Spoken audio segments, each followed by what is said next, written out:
खरीदने वालों के लिए एक ऐसी खबर सामने आई है जिसे सुनकर शायद आपको लगे कि सरकार ने सोने से आखिर इतना पैसा कमा कैसे लिया। सिर्फ 2.5 महीने से भी कम समय में सरकार के खाते में 10,463 करोड़ रुपए पहुंच गए। लेकिन ठहरिए, ये पैसा किसी नए टैक्स से नहीं आया है। ये पैसा आया है सोना, चांदी और प्लेटिनम भारत में लाने पर लगने वाली कस्टम ड्यूटी से। और सबसे दिलचस्प बात यह है कि इस पूरी कहानी में सरकार की कमाई से ज्यादा बड़ा सवाल यह है कि आखिर सरकार ने सोना चांदी पर ड्यूटी इतनी बढ़ाई ही क्यों? क्या सरकार सिर्फ पैसा कमाना चाहती थी या फिर इसके पीछे कोई बड़ी आर्थिक मजबूरी थी? और अगर सरकार ने सोना आयात करना महंगा कर दिया है तो क्या इसका सीधा असर अगली बार जब आप ज्वेलरी खरीदने जाएंगे आपकी जेब पर भी पड़ सकता है? पूरी कहानी आपको समझाते हैं। सबसे पहले उस आंकड़े को समझिए। 13 मई 2026 से लेकर 2 अगस्त 2026 तक भारत सरकार ने सोना, चांदी और प्लेटिनम के आयात से कुल 10,463 करोड़ की कस्टम ड्यूटी वसूली है। अब इस रकम को अलग अलग समझिए। अकेले सोने से 10,040 करोड़, चांदी से 328 करोड़ और प्लेटिनम से 95 करोड़, यानी कुल 10,463 करोड़। और यहाँ से कहानी और दिलचस्प हो जाती है क्योंकि इतनी बड़ी रकम सिर्फ इसलिए नहीं आई कि लोगों ने अचानक बहुत ज्यादा सोना खरीद लिया। इसके पीछे सरकार का एक बड़ा फैसला था। 13 मई से सोने और चांदी पर इंपोर्ट ड्यूटी 6% से बढ़ाकर 15% कर दी गई। वहीं प्लेटिनम पर ड्यूटी 6.4% से बढ़ाकर 15.4% कर दी गई। मतलब विदेश से भारत में सोना और चांदी लाना पहले के मुकाबले काफी महंगा हो गया। अब सवाल है, सरकार ने ऐसा किया क्यों? और यही इस कहानी का असली ट्विस्ट है। सरकार का मकसद सिर्फ कस्टम ड्यूटी से ज्यादा पैसा कमाना नहीं था। असल चिंता थी विदेशी मुद्रा यानी डॉलर बचाने की। इसे एक आसान उदाहरण से समझिए। भारत में सोने की मांग बहुत ज्यादा है। शादियां हो, त्योहार हो, ज्वेलरी खरीदनी हो या फिर निवेश के लिए सोना लेना हो, मांग बनी रहती है। लेकिन भारत में इस्तेमाल होने वाले सोने का बड़ा हिस्सा देश के बाहर से आता है। यानी जब हम विदेश से सोना खरीदते हैं तो उसके लिए हमें विदेशी मुद्रा खर्च करनी पड़ती है। अब सोचिए, अगर देश में सोने का आयात लगातार बढ़ता रहे तो डॉलर भी बड़ी मात्रा में बाहर जाता रहेगा।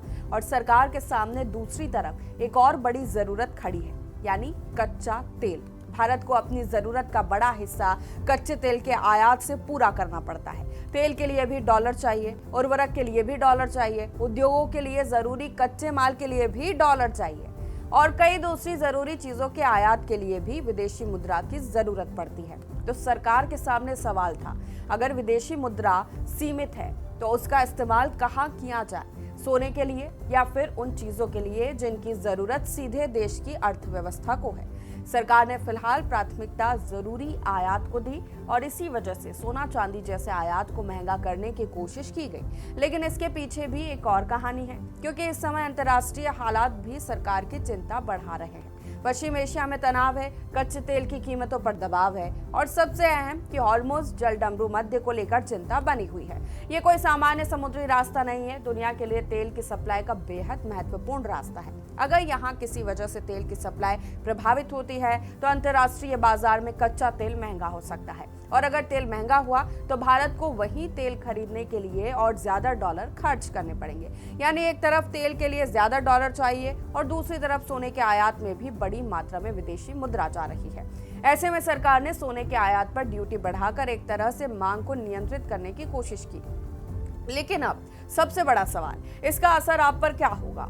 अगर आप सोना खरीदते हैं तो आपके लिए सबसे जरूरी बात यह है कि सोने की कीमत सिर्फ एक चीज से तय नहीं होती। अंतर्राष्ट्रीय बाजार में सोने का भाव, डॉलर के मुकाबले रुपए की कीमत, भारत में सोने की मांग और सरकार की इंपोर्ट ड्यूटी, इन सब का असर मिलाकर घरेलू कीमत पर पड़ता है। इसलिए इंपोर्ट ड्यूटी बढ़ने का मतलब ये नहीं है कि सोना हर हाल में उसी अनुपात में महंगा हो जाएगा, लेकिन विदेश से सोना भारत लाने की लागत जरूर बढ़ती है और इसका दबाव घरेलू बाजार पर पड़ सकता है, खासकर तब जब अंतर्राष्ट्रीय बाजार में सोना पहले से महंगा चल रहा हो। अब इस कहानी में एक और आंकड़ा है और वो सरकार की एक दूसरी चुनौती दिखता है। 161 किलो तस्करी का सोना जब्त किया गया और 116 लोगों को गिरफ्तार किया गया। यानी सरकार के सामने सिर्फ आयात को नियंत्रित करने की चुनौती नहीं, बल्कि ये भी चुनौती है कि महंगा आधिकारिक आयात कहीं सोने की तस्करी को बढ़ावा ना दे, क्योंकि अगर बाहर से आधिकारिक रास्ते से सोना लाना महंगा होता है तो अवैध तरीके से सोना लाने वाले लोगों के लिए मुनाफे का लालच बढ़ सकता है और इसी वजह से कस्टम विभाग की कार्रवाई भी बेहद महत्वपूर्ण हो जाती है। और अब पूरी कहानी को एक बार जोड़कर देखिए। सरकार ने 13 मई से सोने और चांदी की इंपोर्ट ड्यूटी 6% से बढ़ाकर 15% कर दी। प्लेटिनम की ड्यूटी भी बढ़ाई गई। इसके बाद 13 मई से 2 अगस्त के बीच सोना, चांदी और प्लेटिनम से सरकार को 10,463 करोड़ का कस्टम ड्यूटी रेवेन्यू मिला। इसमें अकेले सोने का हिस्सा 10,040 करोड़ रहा। लेकिन सरकार का दावा सिर्फ ज्यादा राजस्व जुटाने तक सीमित नहीं है। बड़ा मकसद है सोने जैसे गैर जरूरी या डिस्क्रिशनरी इंपोर्ट्स को नियंत्रित करना, विदेशी मुद्रा बचाना और उस विदेशी मुद्रा को कच्चे तेल, उर्वरक, औद्योगिक कच्चे माल और कैपिटल गुड्स जैसे जरूरी आयात के लिए उपलब्ध कराना। अब आगे सबसे बड़ा सवाल यही है कि क्या इस फैसले से भारत का सोने का आयात वास्तव में कम होता है? क्या विदेशी मुद्रा पर दबाव घटता है? और सबसे अहम कि क्या आने वाले समय में इसका असर सोने की कीमत पर दिखाई देगा? क्योंकि अगर अंतर्राष्ट्रीय बाजार में सोना महंगा रहता है, रुपया कमजोर होता है और इंपोर्ट ड्यूटी भी ऊंची बनी रहती है, तो भारतीय खरीदारों के लिए सोना सस्ता होना आसान नहीं होगा। यानी सरकार के लिए फैसला सिर्फ कमाई का मामला नहीं है, ये डॉलर बचाने, आयात को नियंत्रित करने और महंगे कच्चे तेल के बीच अर्थव्यवस्था पर दबाव कम करने की कोशिश भी है। लेकिन इसका असली असर आने वाले महीनों में साफ दिखाई देगा और तब पता चलेगा कि सरकार का ये दाव कितना कामयाब रहा। बाकी इस पूरी खबर को लेकर आपकी क्या राय है, कमेंट कर जरूर बताएं। नमस्कार।